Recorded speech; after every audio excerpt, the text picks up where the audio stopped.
On Friday night, an anti-narcotics operation led by Vishalgarh Police Station Officer in Charge Bijoy Das resulted in the destruction of over 5,000 matured cannabis plants across 7 different plots in the East Champamura Rajiv Club area.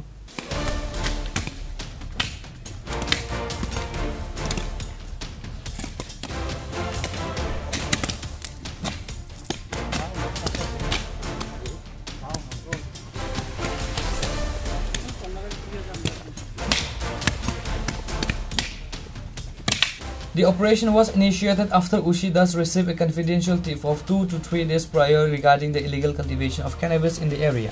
Acting on this secret information, a police team including TSF forces conducted a special drive on Friday. Upon sensing the presence of the police team, the cultivators responsible for the illegal plantation managed to flee the scene before they could be apprehended.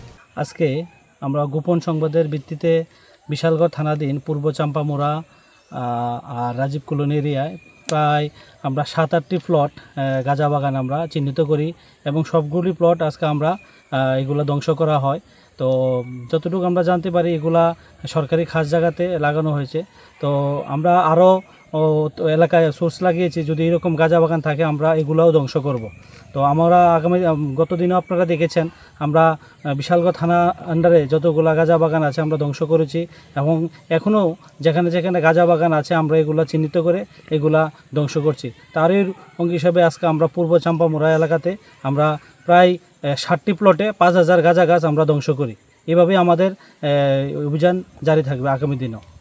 The police successfully destroyed all the cannabis plants found during the operation. Reported by Jivan from Vishalgarh, Chinikhara.